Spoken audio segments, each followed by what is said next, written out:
Today is the first day of January, 1984. Apart from being the first day of the year, it's also a day that conjures up such phrases as Big Brother, Orwellian, Newspeak.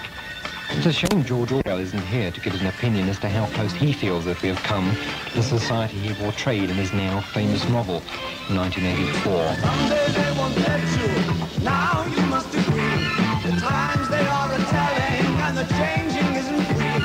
You've read it in the tea leaves and the tracks are on TV.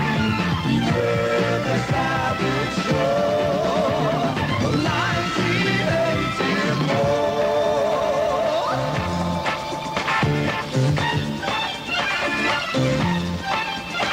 They'll split your pretty cranium and fill it full of air and tell you that you're 80, but clever you won't care. You'll be shooting up on anything, tomorrow's never fair. Beware the savage shore of 1984. If he comes to remember me, all night you can love. You said it would last, and I guess we'll go in 1984.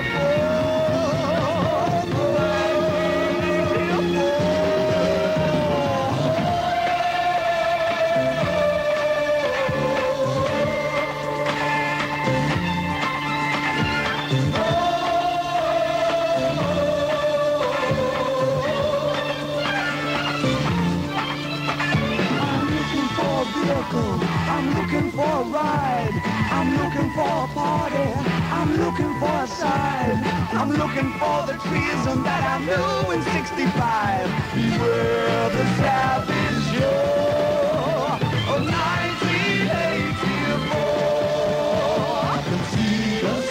Remember me, all night you'll be well. You said it would last, but I guess we'll go.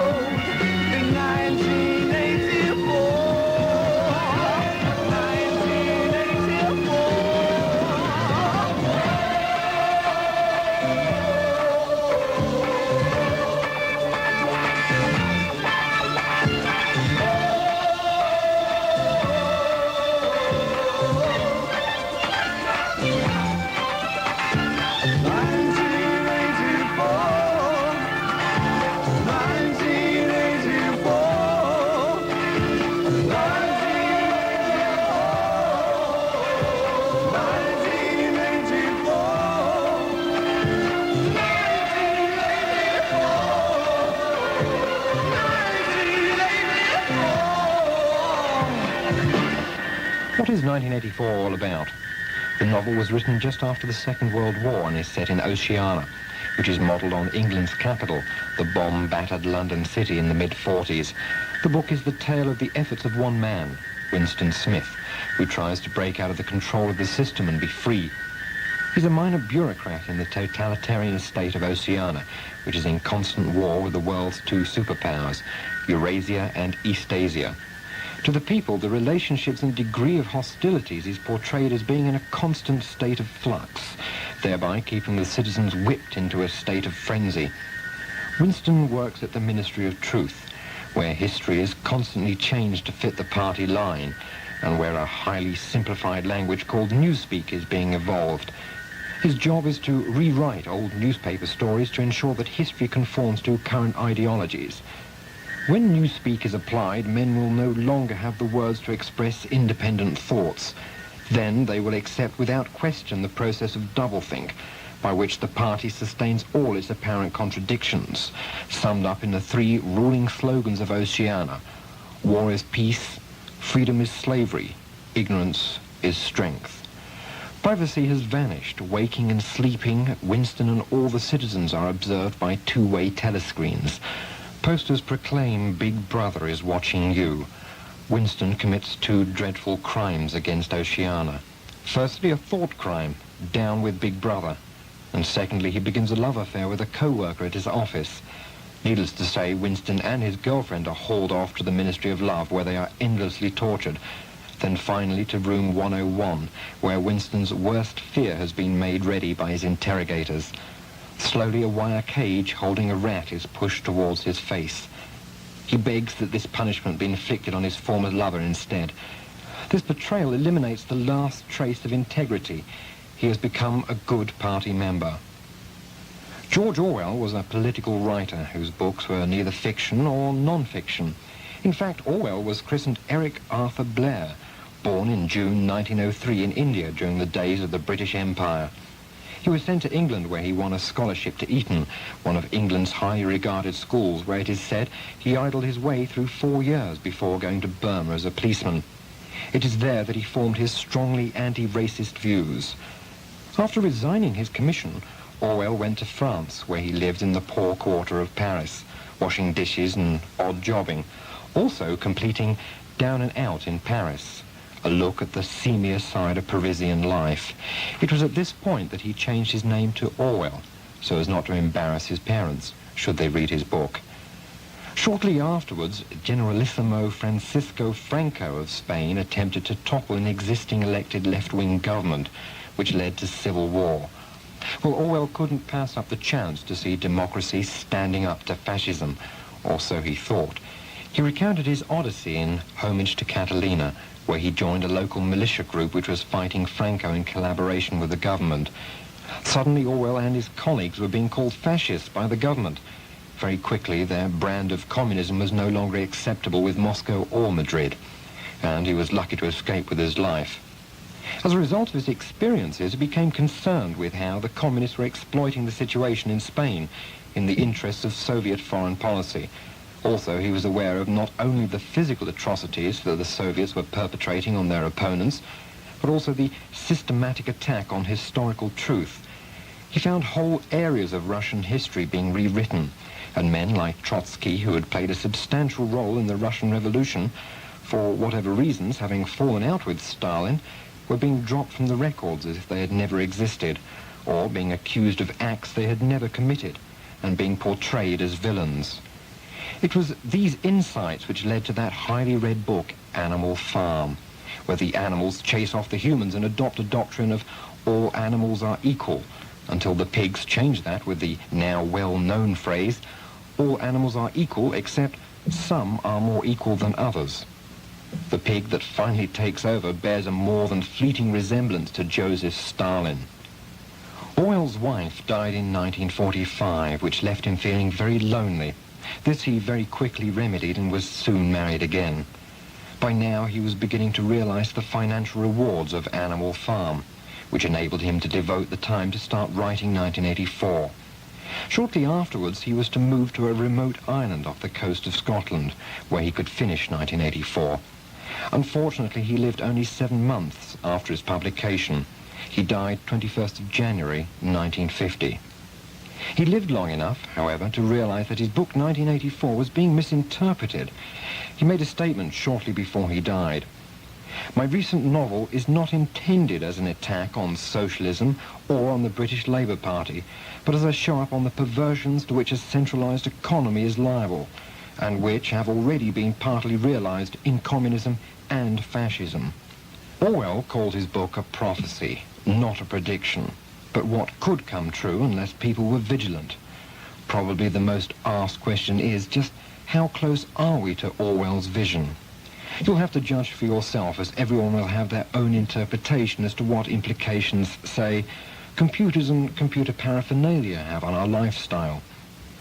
Since September 1982, the US Army has been testing a new plastic dog tag with a microchip inside.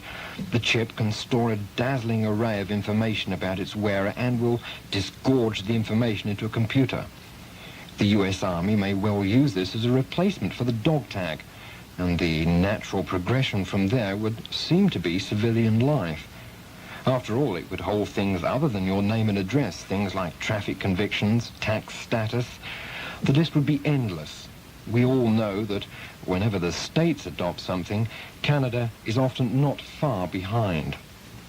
Both government and private enterprises are striving to become efficient to protect secrecy and to provide new services which often carry side effects to erode individual privacy. The federal government has a vast storehouse of data banks that contain confidential information ranging from an individual's name, social insurance number, criminal records, income and health. Information is added every time an individual has contact with Ottawa, whether it's applying for unemployment insurance or paying into the Canada Pension Plan. Equally, though, individuals now have the right to view most of their files and request information be corrected, with certain exceptions like the RCMP. Here's Jacqueline Bynum with some viewpoints as to whether we have slipped into an Orwellian morass of information collection. For George Orwell's constantly watching two-way TV screen, substitute computer information banks and the effect could be the same. The danger is not from some sinister big brother in Canada, but from the effect of government and business to be efficient. Ottawa has more than 1,500 information banks that contain confidential information about you. David Burnham, author of The Rise of the Computer State, says data banks like that make it possible for private actions to be monitored like never before. But the chairman of the Science Council of Canada, Dr. Stuart Smith, disagrees. I think what we're going to find is that people will form networks with one another via their computers. This is already happening in the United States. It will be even more difficult than it is now for governments to keep control of the communication we make between each other. We will be communicating not only by telephone conversations, but between computers instantaneously across the world. And I see lots of freedom for human beings being enhanced. And the Soviet downing of the Korean airliner showed the superpowers using spy satellites and other surveillance techniques that can monitor conversations and actions even in remote parts of the world. As Dr. Carmen Velasquez, director of the Gamma Group, points out, the central issue of this new technology is power, and who will control it. He who says information really says knowledge, and he who says knowledge of good and evil. Remember the Garden of Eden, remember the apple, and it's not a coincidence that the computer is also called an apple. It's called an apple because of this very idea that you're getting knowledge and you can use it for good or for evil. The moral of 1984 is to remind us as long as we can think for ourselves, we will always remain free. Our freedom and liberty are curtailed in a variety of aspects, mostly for the common good. I mean, we couldn't have people driving on any side of the road. We need licensing systems to earn revenue to pay for things like schools or roads. We need a police force to curb society's antisocial elements. We need rules and regulations. It's just a case of degree. Talking of our police, are you concerned that you might be an integral part of an RCMP computer chip because of a minor offense? Again, here's Jacqueline Bynum granting us a brief insight into what does and what doesn't go on an RCMP computer. It's a criminal system, and if you're not a criminal, you have nothing to worry about. That system Sergeant Pierre Dubois of the RCMP is talking about is the Canadian Police Information Centre, a kind of big storage house located at RCMP headquarters in Ottawa. What it means is that any policeman from Victoria to St. John's may obtain information on vehicles, people, property, even lost dogs in a flash. Nowadays, we only have one storage for data, and it's all concentrated into Ottawa. And if you want to make your query and find out if somebody is wanted, you just go right to the computer in Ottawa, and you receive your replies. Normally, your reply would be back within 20 or 25 seconds. But don't worry, says Sergeant Dubois, Big Brother's not watching you yet. For honest people or honest citizens, they don't have to worry about, because it's only a criminal system, and we don't have any information on people other than criminals having been involved in some criminal activity at one time or another. What's both amazing and unsettling, though, is that all this computer needs is your name or your birth date, and it can spew out all sorts of information about you, even parking tickets. In order to be on our system, you would have to have a warrant issued against you. In other words, you have a ticket that is issued to your name. You decide not to pay the ticket, so eventually the local PD that have issued that parking ticket against you will enter you on the system as an offender. But one thing police still can't do is watch you all the time, so they still don't know about the times you got away with parking in that no parking zone. The use of newspeak as defined by Orwell may still be as far off as Big Brother. However, the English language is becoming increasingly littered with expressions that serve a similar purpose. How about the word peacekeeper? That sounds like a diplomat who travels around the world promoting peace. It is in fact what the US government christened the MX missile. The states don't give money or guns to Central America, but provide assistance. Spies don't spy anymore. They organize task forces, then head off on fact-finding missions. This sort of newspeak isn't just the prerogative of governments. Take the demonstrators who'd rallied for or against Dr. Morgenthaler. They oppose abortion, but they'd rather say they were pro-life. The opposing team is pro-choice. The decision of whether you feel we're already in an Orwellian era, or that the Big Brother syndrome is not even close, must be left to you, the listener. But there can be no doubt that the machinery to put it into practice is already available, and is being used, but hopefully for the collective good. We have watchdogs like Amnesty International to ensure that not only government but private concerns aren't overzealous and don't abuse their position. Here's Roger Ward with Richard Rioch of Amnesty International. Richard Rioch has a close-up view of where the world is regarding human rights. He feels that George Orwell's 1984 has influenced our actions. One sees an enormous concern about human rights questions. You can judge that, for example, even by looking at the growth of Amnesty International. So in that sense, while it's true, I suppose, that technologically Big Brother is watching us, it's certainly fair to say that a lot of people today are also watching Big Brother. But Rioch says that doesn't mean Big Brother is being defeated. The kind of system that Orwell was talking about is so prevalent, a system in which the secret police have the power to spy, imprison, torture and kill, and if necessary dispose of bodies, is certainly extremely prevalent, and it may be far more widespread than it was in Orwell's day. And Amnesty International has evidence of 1984 think in action. Yes, people are being vaporized. The concept of a person who could simply be picked up one day, taken from their workplace or from their home, and simply never seen again. And this certainly is a phenomenon in the 1980s. But to our credit, Richard Rioch explains we have fooled the inventor of Big Brother. The thing which Orwell did not predict in his novel is the tremendous awakening in the international community about the need to do away with 1984, if you like. That's Richard Rioch's opinion. 1984 should be a good year. I'm Steve Linnington for FM 94.